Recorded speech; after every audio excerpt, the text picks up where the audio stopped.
बड़ी ही मुश्किलों के बाद ये रोड का इफ्तिताह हुआ है, आज काम की शुरुआत हुई है। क्या कहेंगे, बड़ी तकलीफ का सामना अभी तक आवाम को करना पड़ा। असल में काम जब से मुफ्ती साहब ने सुझाया, ये काम तो जब पानी यहाँ भर गया था, लोग वार्डों के लोग ने मुफ्ती साहब को बुलाया। मुफ्ती साहब ने कमिश्नर को लेकर पूरा दौरा करवाया था और उस टाइम जो तकलीफ़ें थी वो सारी तकलीफ़ें कॉरपोरेशन के कमिश्नर को बताए। कॉरपोरेशन के कमिश्नर बजट किए और काम शुरू किए। काम शुरू करने से लेकर इसमें सियासत हो रही थी, काम नहीं करने दिया जा रहा था।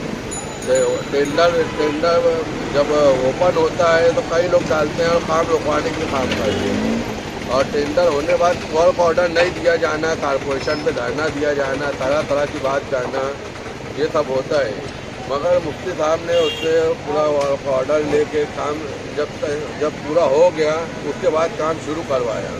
आज अल्हम्दुलिल्लाह काम शुरू हुआ और ये काम बड़ी मालेगांव से लेके हाईवे तक जाएगा और ये 8.5 करोड़ का काम है और ये फतेह मैदान से लेके बड़ी मालेगांव तक इसके बाद काम शुरू होगा। ये भी काम हो रहे हैं, सिर्फ मुफ्ती साहब ही आज शहर में जो ऐसे हैं जो काम कर रहे हैं, बाकी सब सियासत कर रहे हैं और ज़ुबानी जमा खर्च कर रहे हैं। हुसैन भाई, ये आपकी निगरानी में ये सब काम होने वाला है, तो ज़रा सा टेक्निकल बातें बताइए कि किस तरह से शुरुआत होगी, कितना खोदा जाएगा और किस तरह का मटेरियल वगैरह इसमें इस्तेमाल होगा। अल्हम्दुलिल्लाह अल्लाह के फजल करम से आज काम शुरू हुआ है।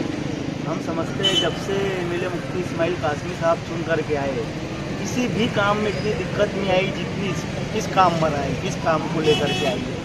शहर की दीगर पार्टियों ने धरना आंदोलन कर करके जो भी तकलीफ दी, अब धरना आंदोलन करने से ही अगर काम होने वाला है तो शहर में बहुत सारे रोड ख़राब है, उनको वहाँ जाके भी धरना आंदोलन करना चाहिए और शहरियान को उसका फ़ायदा मिलना चाहिए।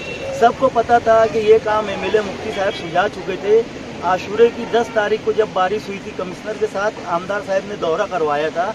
उसी वक्त कमिश्नर साहब ने कहा था कि मुफ्ती साहब मैं ये आने वाले साल में तुमको ये बजट दे दूँगा, और रोड के इब्तिदा के टाइम पे भी यही कहा कमिश्नर ने कि मैंने वादा किया था एमएलए साहब से, मैंने अपना वादा निभाया है।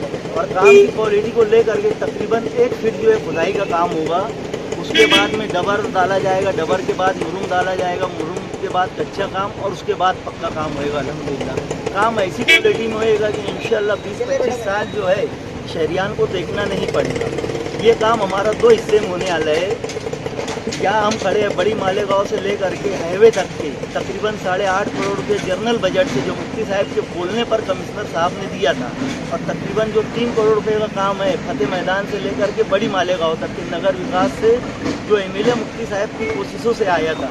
लेकिन ज़्यादा लोगों को दिक्कत थी, कम से कम रोज़ 50 फ़ोन जो है एमएलए साहब को आते थे पवारवाड़ी और इस साइड से। तो साहब ने ये फैसला किया कि पहले इधर से काम की शुरुआत करो, इधर लोगों को ज़्यादा तकलीफ है।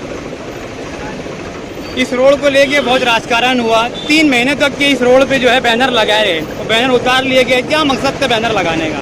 देखो ये जो है ना शहरियान की दिशा भूल करने का काम तो सियासी पार्टियाँ कर रही थी, है ना। जिसका काम होता है वही हुड गार्डन करता है, उसकी निगरानी वही करता है, उसका निगरान वही होता है। ये काम एमएलए मुफ्ती इस्माइल कासमी साहब का था, उनकी कोशिशों से था। आज हम लोग आकर के इस काम की शुरुआत करें, ये काम हमारा था, इसलिए हम लोग ने शुरुआत की। जो लोगों ने बैनर लगाया था ये शहरियान की दिशा भूल करने के लिए ये काम कर रहे थे। लोगों को ये बताना चाहते थे ये काम हम कर रहे हैं, जबकि आज पूरे शहर के लोग अपनी खुली आंखों से देखेंगे कि काम किसका है, काम किसने शुरुआत की है, उद्घाटन किसके हाथ से हुआ है। कभी ऐसा नहीं हुआ है मालेगांव की तारीख में कि यार काम किसी और का और बैनर किसी और का। हम लोग बैनरबाजी करने वाले लोग नहीं हैं। हमको एमएलए मुफ्ती साहब ने सिखाया है कि काम करना है, दिखावा नहीं करना है। और आज अल्लाह के फजल करम से काम की शुरुआत हो चुकी है और आप लोग देखोगे इंशाल्लाह बेस्ट क्वालिटी में काम होगा। और तकरीबन यही काम नहीं है, पवारवाड़ी का जो तकरीबन इस साल की आमदार निधि में साहब ने तकरीबन 4 करोड़ रुपए का काम जो सिर्फ पवारवाड़ी में डाला है।